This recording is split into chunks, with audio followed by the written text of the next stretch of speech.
Hi, I'm Carol Poe, founder of Poe Group Advisors and creator of the Accounting Practice Academy. You are listening to the Accountant's Flight Plan podcast, where we talk about stuff in the accounting world. If you're looking to buy or sell a practice, we are the premier accounting practice intermediary firm in the industry. Check us out at pogroupadvisors.com.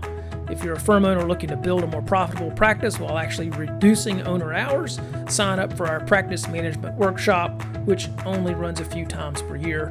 Learn more at accountingpracticeacademy.com. Welcome to the Accountant's Flight Plan podcast. We have a different format today, and I'm very excited to have a couple of our team members on our podcast today. We're going to talk about how Accounting Practice Academy was made, because it was made through the pandemic, and we have an interesting story we want to share. So with me is Ian Brennan, Accounting Practice Academy's creative director, and Carol Poe, who is my wife, and she handles most of the buyer activity on the Poe Group Advisors on our brokerage side, but she was instrumental in creating Accounting Practice Academy as well.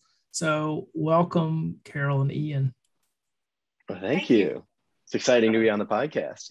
Yeah, it's a first, right? So yeah, This is my first one. Yeah, this is fun. Well, I want to start just going back before Academy had really started. I had been thinking about it because I had done some one-on-one coaching with CPAs for a while and thought about creating some sort of program. And I met Ian at an event here in Charleston. And I remember we were at a rooftop event for EO. And you were telling me about your background with film, and I asked you if you could actually shoot video, and tell our audience. Yeah, about that. I remember that conversation well, because I remember you saying, you're like, I want to build this workshop, and I'm thinking about finding a team and a crew that could film it. Like, could you film it? And I'm like, I don't know if my chops for filmmaking are the best, but I could definitely edit it, because that's my wheelhouse. Like, that's what I focused on most. So I don't know if I could film it. We could find a film crew, but I'll definitely be the one to edit it. And I remember that was how it all started. And then we just started working together and building it out. And you had already had a fleshed out structure for the workshop.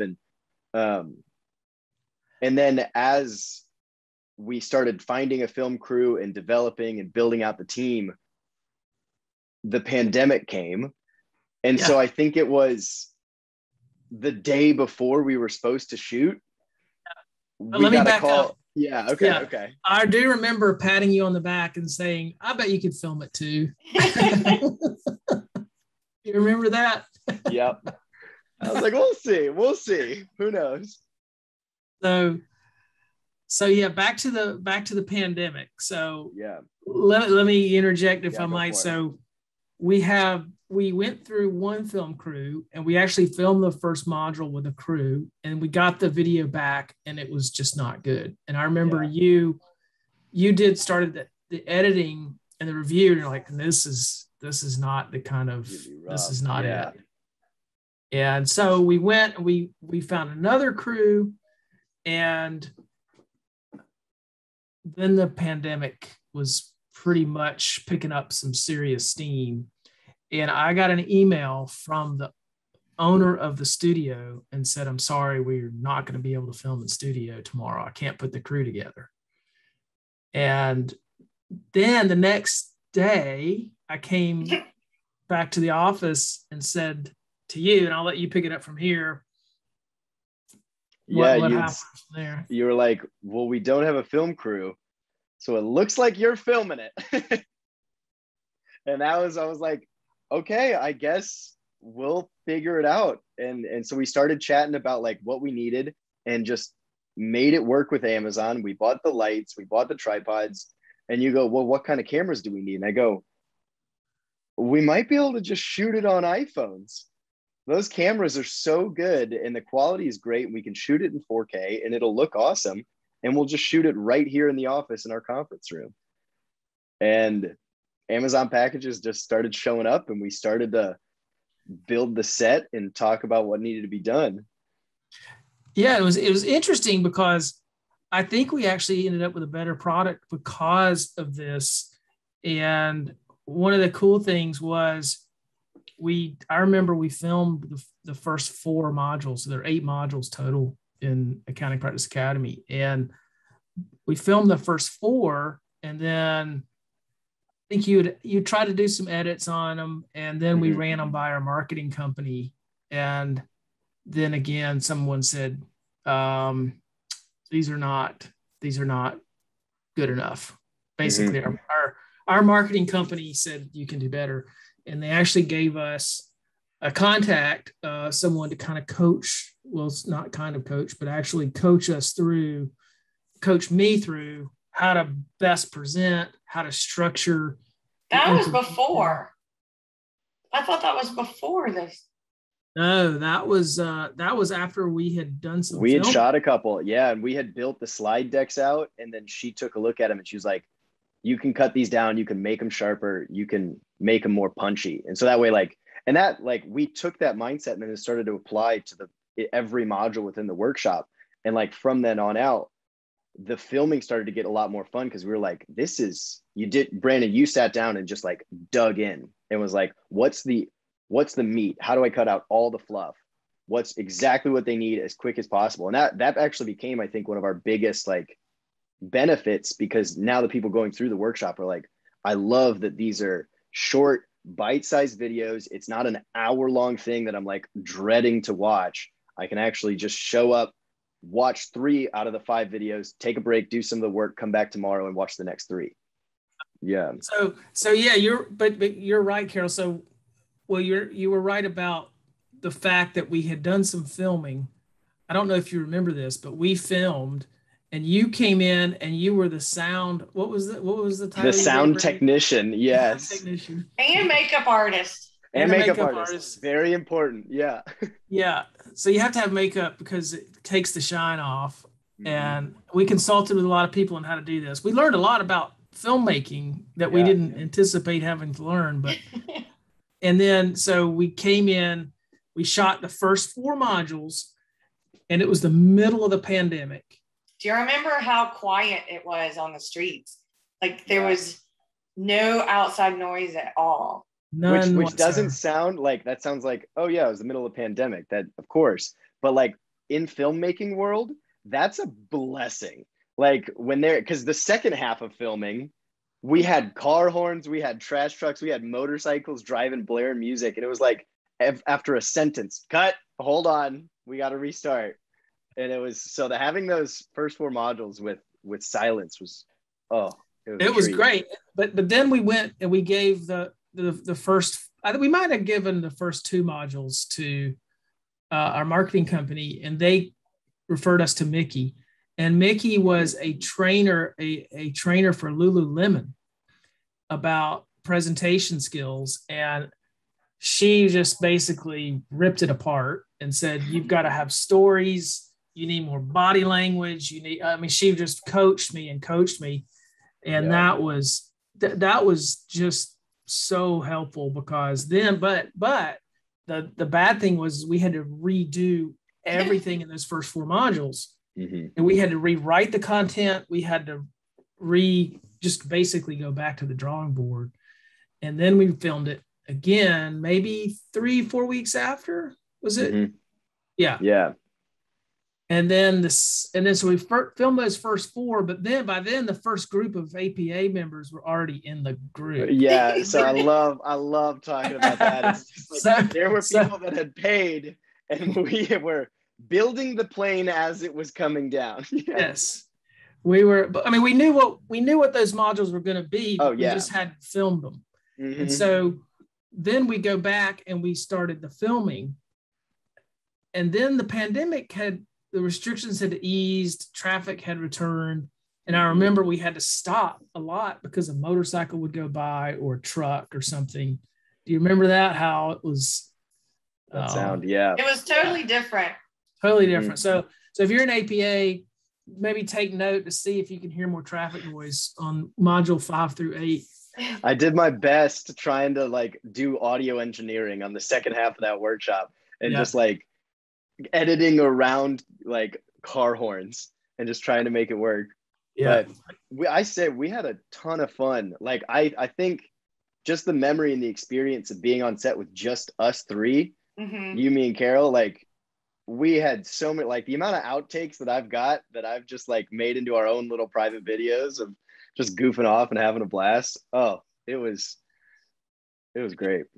Find a couple of those clips and tack them onto the end of this podcast. Yeah, I'll see what I can do. There's some funny ones for sure. We had a blast, but you know, from a presentation standpoint too, if I was in a big studio with a big film crew, it would have been different. Like I don't think we would have had the flexibility to go back and do as many retakes. I don't think we maybe even rewritten. We might not have rewritten the material and I don't think you would have been as comfortable.